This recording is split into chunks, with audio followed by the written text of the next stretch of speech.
ہم کتنی مرادوں سے بچے کو مانگتے ہیں اللہ سے، اور ہم کہتے ہیں کہ اللہ ہمیں بیٹا دے یا بیٹی دے. آج کل تو خیر بیٹا بیٹی میں کوئی فرق نہیں ہے، بچیاں بھی ریہیب جاتی ہیں اور ان کے ساتھ بھی یہ سب ہو رہا ہے.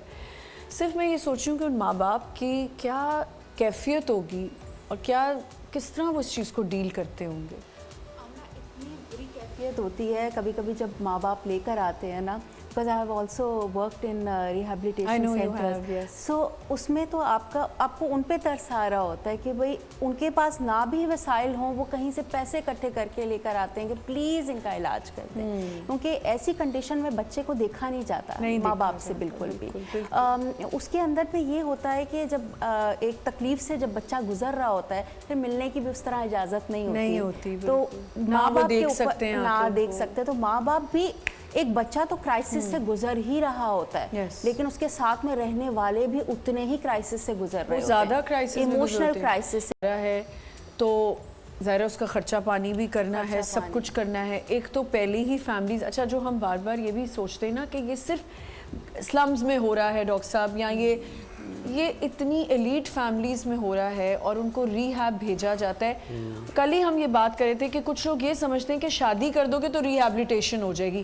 اب وہ جو ایک میرے منہ سے تو یہی نکلے گا، ایک منشیات کنزیومر ہے جو ڈرگی ہے، وہ تو بعد میں بھی اس کے وڈرالز ہوں گے اور وہ وہی ریاکشنز دے گا. بالکل بالکل. ڈاکٹر صاحب کیونکہ آپ میڈیسن دیتے ہیں، آپ کو پتہ ہے کہ اس بچے کو یا اس بچی کو اس طرح ٹھیک کرنا ہے، اب آپ کو کہاں لگتا ہے کہ میڈیسنز آر ناٹ ورکنگ، سو پھر یو ریکمینڈ کہ وہ ریہیب جائے؟ وہ کون سی سٹیج ہے؟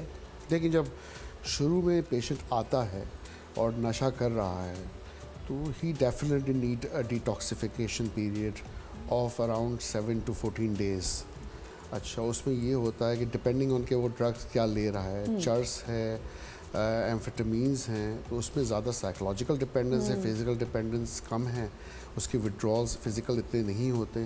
جہاں کوکین ہے، ہیروئن ہے، اوپیٹ بیسڈ ڈرگس ہیں، ان کے وڈرالز زیادہ ہیں، سیویئر اور فزیکل وڈرالز زیادہ ہیں، اور اسی میں مورٹیلٹی کا رسک، جس میں مرنے کا رسک ہوتا ہے، زیادہ بھی ہوتا ہے.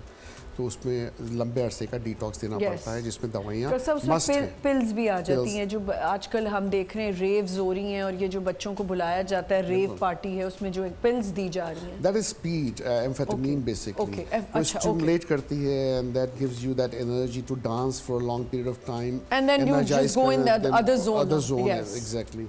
تو اگر ڈرگز آر ڈاؤنرز اور اپرز بیسکلی، جس طرح سے ہم کہتے ہیں، کچھ آپ کو بہت اسٹیمولیٹ کر دیتی ہے، کچھ آپ کو بالکل ڈاؤنر میں لے جاتی ہے، ریلیکس کر دیتی ہیں. تو ہوتا یہ ہے کہ ڈیفینیٹلی. اور پھر دو طرح کے پیشنٹ ہیں اوور آل دیکھا جائے. ایک ایسا ہوتا ہے جو شاید اپنے رائٹ فریم آف مائنڈ کے ساتھ آ رہا ہے، جو کنسنٹ کر سکتا ہے، کہہ سکتا ہے کہ ڈاکٹر صاحب مجھے ضرورت ہے ٹریٹمنٹ کی، جس کی آپ پھر بھی تھوڑے بہت موٹیویشنل انٹرویو کر سکتے ہیں کہ اس کو وہ کتنا موٹیویٹڈ ہے کہ نہیں ہے. ایک وہ ہے جو ڈرگ انڈیوس سائیکوسس کے ساتھ آ رہا ہے، جس کو نیورو کیمیکل امبیلنس، دماغ کے کیمیکلز اتنے زیادہ بیلنس آؤٹ ہو چکا ہے، سیروٹونن، ڈوپامین، نورڈرنلین، کہ آپ کو دوائیاں دینی ہیں، کیونکہ وہ سائیکوسس میں چلا گیا، وہ پیرانویا ہے، اس کو لگتا ہے لوگ میرے دشمن ہیں، میرے خلاف ہے، اس کو کانوں میں آوازیں آ رہی ہیں، اس کو چیزیں نظر آ رہی ہیں، ویژول آڈیٹری ہیلوسینیشنز ہو رہی ہیں. تو ہیلوسینیشنز ہونے یو کانٹ ایون آسک ہم بھائی آپ کو ٹریٹمنٹ کی ضرورت ہے کہ نہیں ہے، بیکاز پیرنٹس لے کے آ رہا ہے، کوئی فیملی ممبر یا کوئی دوست یا نیبر، تو you have to keep them. اور ڈیٹاکس سے گزرتا ہے، ساتھ میں اینٹی سائیکوٹکس دی جاتی ہیں اور دوسری دوائیں دی جاتی ہیں تاکہ ان کے ایموشنز، بیہیویئر، تھاٹس جو ہیں وہ نارملائز ہوں.